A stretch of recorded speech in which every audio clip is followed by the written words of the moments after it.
check ko po. No, kasi ang manggagamot, alam po yan. No? Kung may binatamis ang tao. Lalo na sa ulo, yan. Tsaka yung sabi nga, ang pasma, hindi lang naman sa ulo, sa mata yan. Sa buong katawan yan, napapasma tayo eh. Depende kasi kung saan hindi makasingaw yung init ng katawan. Kapag nalalamigan nga, napapasok ng lamig. Ito sa awa ng Diyos, wala namang binat si ma'am. No? Ibig sabihin, hindi mo naman kailangang, kumbaga, hindi mo ganun sobrang 100% kailangan magpasuog. Pero kung kinakailangan, kasi ang pasma, nakukuha rin yung puya sa suog. At saka, pinaka number 1 na kailangan ng pasma talaga, hilot. No? Sa awa ng Diyos, walang binat si ma'am. Yung kumbaga tinatawag naman na bibinat sa panganganak, o kaya yung over fatigue, yung sobrang pagod ka, yung nililigo mo, ganun din po yan. Or kaya sobrang pagod ka na, yung over fatigue kasi na binat, meron pong hindi lang sa panganganak. Sobrang pagod ka na, tapos feeling mo niyan, pakiramdam mo, sinisinat ka na eh. Kasi mainit nga yung katawan mo, pagod na pagod ka. Ngayon, feeling mo, dahil sobrang init ng katawan mo nga, dahil pagod na pagod ka, nagbubuhat ka pa rin ng bibigat, kumikilos ka pa rin, ayaw mo magpahinga. So, pero makakaramdam ka ng sinat nun, kasi nga sobrang init na ng katawan mo. Doon po yung na-over fatigue, nabibinat. Diyan po yan.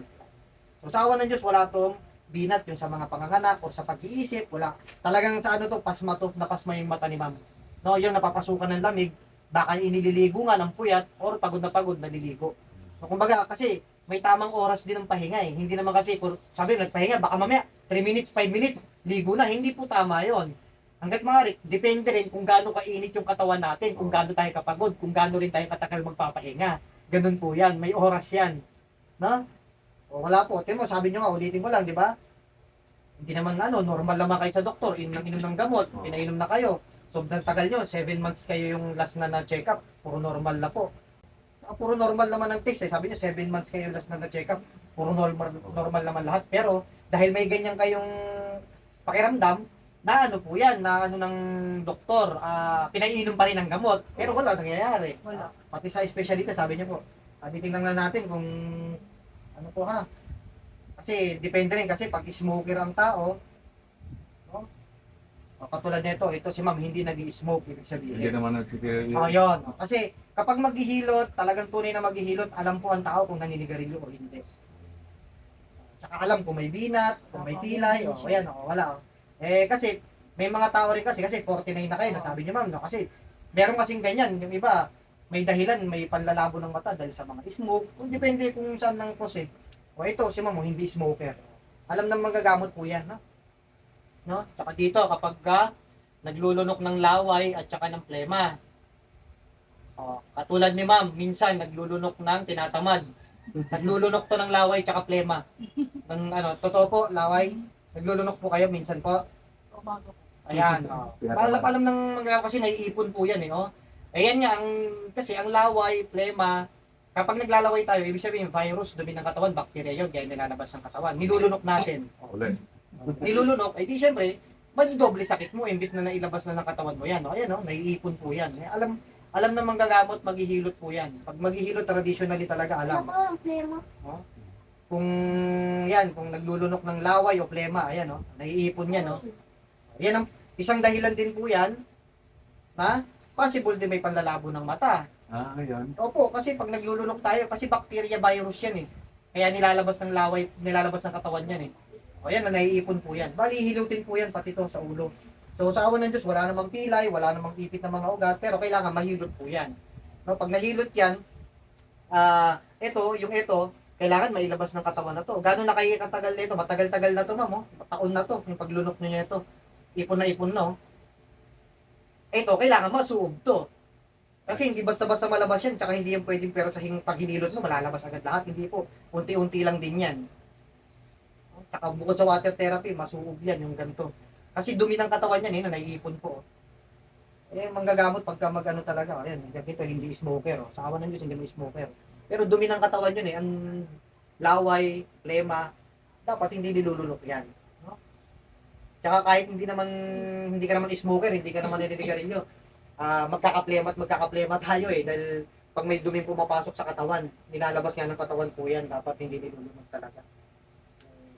Yun lang, so ayan, kailangan talaga, mahilot talaga kayo ma'am, ha? Ano yung mata ko? Opo, sa mata, kasi sa pasma po yan. Excuse lang po. So, kailangan mahilot talaga. Tsaka bukod sa mahilot po yan, may advice ko rin po kayo after kayo mahilot. Okay, kasi hindi talaga masaulian yan pag hindi yan nahilot. At saka ito, yan, pag hindi natanggal din yan, lemat laway yan eh. Naiipon kasi yan. Kaya, kahit pa paano, ito, yung hilot, makakatulong din to. Pero, siyempre, iba pa rin yung kung wala sana kayong ganito, kahit hindi nyo na sa akin na kailangan masuob. No. Kasi, wala naman kayong binat sa awa ng Diyos. Yung problema, ito, nagbibigay ng sakit din sa tao yan eh. Kasi nga, dumi ng katawan yan, nilulunok natin. Dapat yan eh. Marami nang pwedeng pagkakataon, no, pagkano na pwede siyang idura, no? Magbaon tayo ng plastic, magbaon tayo ng ano. Bagay, paano yan? Dahil pasma lang to, kahit pa paano, may ibsan yan. Pero siyempre, kailangan maipahinga. Tsaka lahat ng advice ko, sundin po ha, tungkol dito sa mata. Kasi pasma talaga to eh. Awa ng Diyos, buti na lang, walang binat si ma'am. Alam na mga gamot yan kung may binat o wala. Tsaka sa susunod, ma'am ha, simula ngayon, huwag na kayong huwag na kayong maglulunok ng laway tsaka ng mga plema ha. Magbaon ka kasi ng Plastic, pwede naman. Arnula. Pag may kumakain sa harapan, pwede magtabi-tabi, mag-excuse. Punta tayo sa CR, okay, tumalikod. Maraming paraan eh. Kasi nga, nilulunok mo yung dumi ng katawan, nilabas na nga ng katawan mo yun, nilulunok mo pa. Yung mga laway at dumi ng katawan po yan. Mas malabo dito sa kaliwa mo, ma'am, no? Kaliwa, kanan pala. Ito, kanan mo yan, so kaliwa ko. So, mas malabo dito, no? Alam na maghihilot po yan, eh. Dito ang mas malabo, ma'am, no? Kesa dito sa kabila. Pag traditionally manghihilot talaga, alam yan. Pasma to. Hindi ko,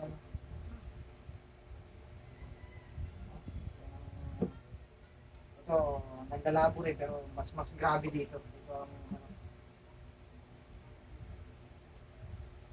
ano po ba kayo na bukod sa kasi nakakapasma rin po ang pag nagbabasa ka ng nakahiga, sa either cameraman yan or cellphone man, minsan nagaganon po ba kayo? Tapos yung madilim nagbabasa, Ay, hindi ko, nagsiselfon lang. nagsi-cellphone nakahiga, gano'n. Ayun, yan isa, number one, nakakapasma po yan. Kaya, Bawal na siya mag-cellphone. Huwag ka na mag-cellphone. pwede siyang mag-cellphone naman, pero dapat may pahinga, hindi agad maliligo, tsaka huwag nakahiga. Yan po yan, magamot po yan. Asawa ko. Hindi naman labo mata ko. Hindi raw siya makatulog. Kapag hindi cellphone. Hindi siya, kaya nagsiselfon, hindi siya makatulog. Ay lang hindi makatulog pag nag-cellphone. Pero dapat dapat hanggat maaari dapat hindi nakahiga po mag-cellphone kasi nape-pressure po yung mata niyan eh. Saka doon mabawal kahit yung hindi cellphone, kahit libro, pag nagbabasa ka ng madilim, pag walang ilaw, yan, nakakasira ng mata po yan, nakakapasma.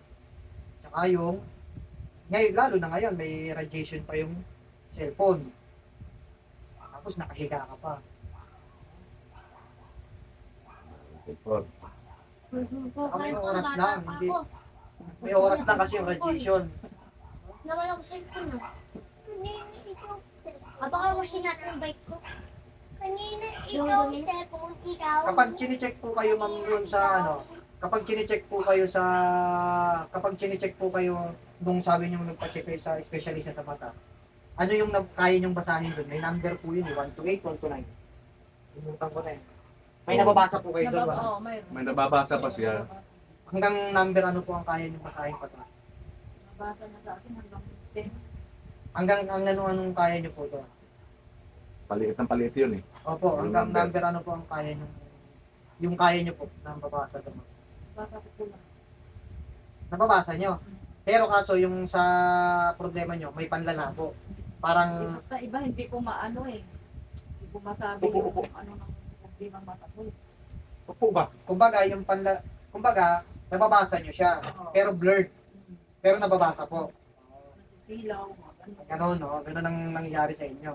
Pero, kumbaga, yung nakakabasa naman, basa naman. Kaso lang, ang problema, yun po, isang dahilan, tinan nyo po, yung problem ni ma'am, nababasa niya naman. Kaso nga lang, parang foggy na parang blurred, yun po. Pero, malinaw sana, kaso lang, yun ang problema sa pasma ngayon. Yan ang pasma.